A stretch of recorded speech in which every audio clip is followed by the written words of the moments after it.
SC ST वर्ग के लोग अब अपने हक अधिकार को पाने के लिए सड़कों पर निकल आए हैं।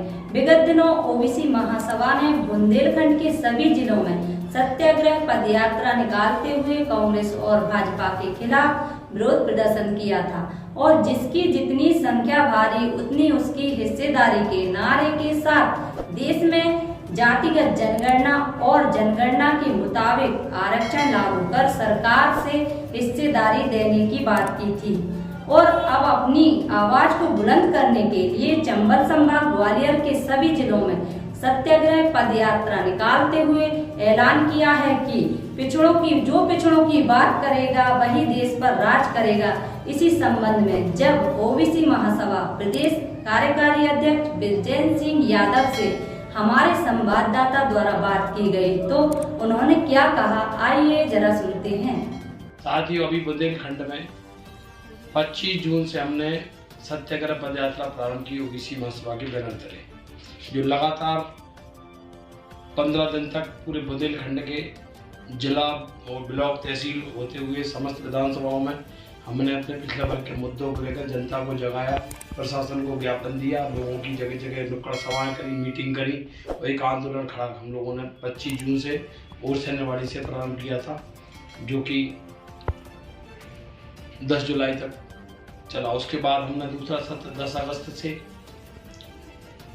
ग्वालियर चंबल संभाग की सत्याग्रह पदयात्रा की, जो कररा शिवपुरी से होते हुए पिछोर, खनिया नाना, ईसागढ़, चंदेरी, मंगौली, पिपरई, अशोकनगर, राजपुर, आरोन, राधोगढ़, चाचौड़ा, बीनागंज, कुमराज होते हुए गुना, बमोरी होते हुए कोलारस, शिवपुरी, पौरी, श्योपुर, विजयपुर होते हुए सबलगढ़, जौरा, मुरैना, कैलारस, देवनी होते हुए भिंड, गोहर, अम्बापुर सा होते हुए हम लोग सेवड़ा, दतिया, उसके बाद डबरा, भितरवार होते हुए ग्वालियर में इस पदयात्रा का समापन 24 अगस्त को हुआ।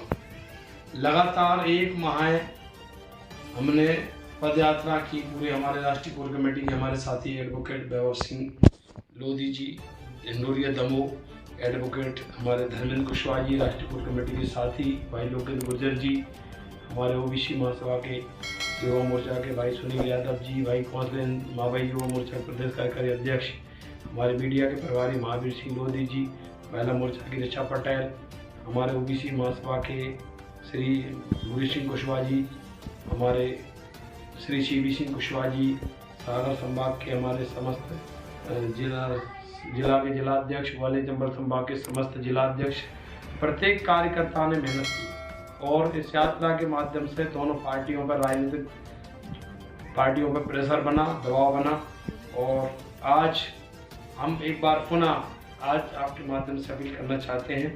हमारी मांग है इस माध्यम से ओबीसी की जातिगत जनगणना 90 साल पहले नहीं हुई, हमारी जातिगत जनगणना हो और जनगणना होने के बाद न्यायपालिका, कार्यपालिका, विधायिका, प्राइवेट सेक्टर, वित्तीय बजट में पिछड़ा वर्ग को जनसंख्या के अनुसार हमें हिस्सेदारी चाहिए। दूसरा, कॉलेजियम सिस्टम से देश में जज बन रहे हैं, उस पर हाईकोर्ट, सुप्रीम कोर्ट में हमारे SC ST OBC के जज नहीं बन पा रहे हैं। इसके लिए एक न्यायिक सेवा, भारतीय न्यायिक सेवा का गठन किया जाए, जिसके माध्यम से SC ST OBC के लोगों को जज बनने का रास्ता साफ हो। एक ही वर्ग के लोग जज बनते चले आ रहे हैं और ये बहुत बड़ा अन्याय देश के अंदर हो रहा है। मंडल कमीशन की जो अनुशंसा हमारे पुरखों ने, हमारे पूर्व के नेताओं ने, समाज सुधार के जो हमारे क्रांतिकारी योद्धा थे, उन्होंने बीपी मंडल जी ने, शरद यादव जी ने, माननीय हमारे कांसीराम जी, माननीय रामविलास पासवान जी, लालू प्रसाद जी, देवीलाल जी, इन सारे नेताओं ने लड़ाई लड़ी। मंडल कमीशन की 3 सिफारिश लागू हुई, उसकी पूरी सिफारिश अभी लागू नहीं हुई, उनको लागू किया जाए। हमें कम से कम मध्य प्रदेश में 52% आरक्षण मिले, क्योंकि 52% हमारी मध्य प्रदेश में आबादी लगभग है, तो ये हम मांग कर रहे हैं। अभी मध्य प्रदेश में 14% के हिसाब से शिक्षक भर्ती की गई और इंजीनियर भर्ती की गई, 13% होल्ड करके रखा है। वो अभी DPI के सामने भोपाल में शिक्षक चयनित बैठे हैं और मुख्यमंत्री निवास पे घेराव किया। 3 दिन पहले भारतीय जनता पार्टी कार्यालय का भी उन्होंने धरना दिया, उन पे कम से कम 10-15 लोगों पर FIR दर्ज हो गई। तो मांग करते हैं कि हमारी कम से कम नियुक्तियों का रास्ता साफ किया जाए। अभी 27% का जो पैसा होता है वो तत्काल किया जाए। भविष्य के लिए हम लोग 52% की मांग करते हैं। सरकारी विभागों में ओबीसी SC/ST के 5 लाख पर खाली मध्य प्रदेश पड़ेगी। 3 लाख ओबीसी की, 2 लाख SC/ST की, उनको तत्काल भरा जाए। किसान कल्याण हेतु स्वामीनाथन आयोग की रिपोर्ट अभी उसको लागू नहीं किया गया है, उसके माध्यम से किसानों की अर्थव्यवस्था सुधरेगी, इसलिए स्वामीनाथन आयोग की रिपोर्ट लागू की जाए। ओबीसी वर्ग में जबरन जोड़े गए ट्रांसजेंडर समुदाय किन्नरों को सारे मध्य प्रदेश के SC/ST ओबीसी जनरल के जितने किन्नर थे उनको ओबीसी पर में डाल दिया है, उनके लिए अलग आरक्षण दिया जाए, ओबीसी से उनको अलग किया जाए। ओबीसी की छात्राओं में थी वार्षिक आय सीमा 3 लाख से बढ़ाकर 12 लाख रुपये प्रति साल की जाए। सरकारी नौकरियों में एकल पदीय व्यवस्था खत्म कर रोस्टर नियमों का पूर्ण पालन सुनिश्चित किया जाए। एक समान निःशुल्क शिक्षा स्वास्थ्य की व्यवस्था लागू की जाए, हम मांग कर रहे हैं। हर तहसील एवं जिला स्तर पर छात्र छात्राओं के लिए कम से कम 1000 सीटों का छात्रावास खोला जाए और हमारे कर्मचारियों का जो आरक्षण में प्रमोशन का मामला है उसको तत्काल बहाल किया जाए और मध्य प्रदेश में जो कर्मचारियों को पेंशन पुरानी बंद कर दी गई उसको तुरंत बहाल की जाए। पिछली जातियों में आपसी मेल मिलाप भाईचारा और मध्य प्रदेश में हमारी जब 54% आबादी है तो 54% टिकट भाजपा कांग्रेस दोनों राजनीतिक दलों से, समाजवादी पार्टी और बसपा, 4 और 5 राजनीतिक दल है, सबको हम ज्ञापन दे चुके। इनके राष्ट्रीय अध्यक्षों को, प्रदेश अध्यक्षों को एक बार हम लोग फिर व्यक्तिगत भी मिलने वाले हैं अलग से। हम मांग करते हैं कम से कम 100 हमारे 18-20 टिकट पिछड़ा वर्ग समाज के लोगों को दिए जाएं। जो पिछली जाति हैं, जो राजनीतिक क्षेत्र में काम कर रहे हैं, हमारी अभी मध्य प्रदेश में 60 विधायक हैं, ये हमारी मांगें हैं और महिलाओं को 50% हिस्सेदारी हर क्षेत्र में मिले। इन मांगों को लेकर हम लोग इस ओबीसी महासभा के माध्यम से हमारे समस्त महापुरुषों की विचारधारा को लेकर हम लोग सब काम कर रहे हैं और आज पुनः ये वीडियो मैं सरकार को दे रहा हूँ और आगे हम लोग जबलपुर, भोपाल, अलग अलग संभाग जिलों में जहाँ जैसे डेट करके हम लोग अभी अगले 1.5 महीने तक अलग अलग जिलों में यात्राएं हमारी चलती रहेंगी। आगे के फिर कार्यक्रम बनाएंगे।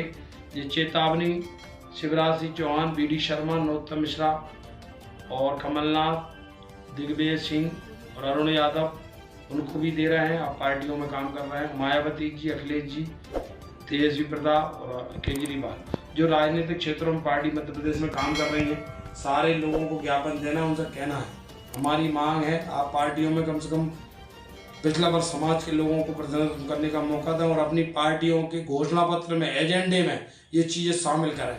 जो पार्टी इन घोषणा पत्रों में शामिल करेगी, हमसे सशर्त पूरी बातें मानने तैयार होगी, उसी पार्टी को हम लोग पिछला वर्ग समाज के लोग यूनाइट होकर हम लोग गठबंधन करके हम सत्ता का रास्ता तय करवाएंगे। हमारे पिछला वर्ग समाज के, हमारी मध्य प्रदेश में 50% से ज़्यादा आबादी है, हम अपना हिस्सा लेकर रहेंगे।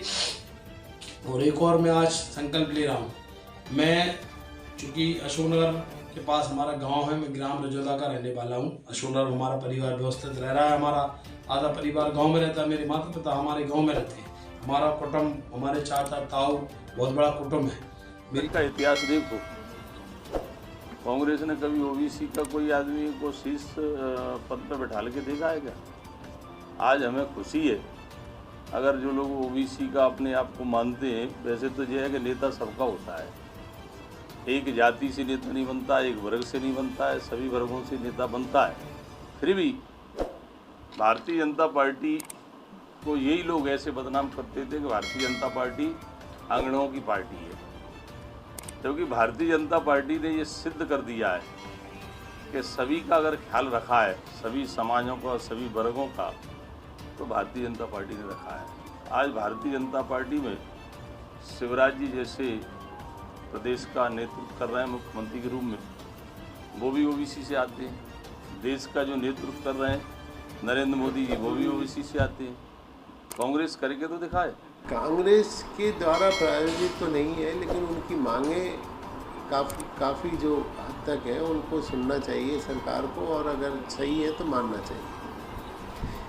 और जहाँ तक सवाल है ओबीसी वर्ग के लिए, चाहे गरीब वर्गों के लिए, सभी वर्गों के लिए, वो सबके लिए कांग्रेस ने सबसे ज़्यादा कार्य किया। आदरणीय कमलनाथ जी ने 27% आरक्षण दिया है और वो अभी तक उनको नहीं मिल पा रहा है। तो अगर वो आंदोलन कर रहे हैं अपनी मांगें बनवाने के लिए, तो चुनाव आने जा रहा है। 112 सीट है, पिछड़े वर्ग की सीटें हैं। चंबल में 34 में से 17 सीटें हैं, लेकिन इस स्थिति को देखते हुए अगर हमारी हिस्सेदारी को पिछड़े वर्ग को हम लोगों ने 77 साल हो गया आज़ादी के, हम लोगों को हिस्सेदारी आज तक नहीं मिली। अब पूर्ण रूप से ओबीसी महासभा, ओबीसी वर्ग के लोग सड़कों पे आ चुके हैं। यदि चाहे कांग्रेस हो चाहे भाजपा हो, यदि हमारी हिस्सेदारी चंबल को चंबल में भी नहीं दी और मध्य प्रदेश में 112 सीटों पर हिस्सेदारी नहीं दी, तो दोनों दलों में ये इस पूरी तरह से इन दोनों दलों को विदाई करने का काम ओबीसी वर्ग का करे।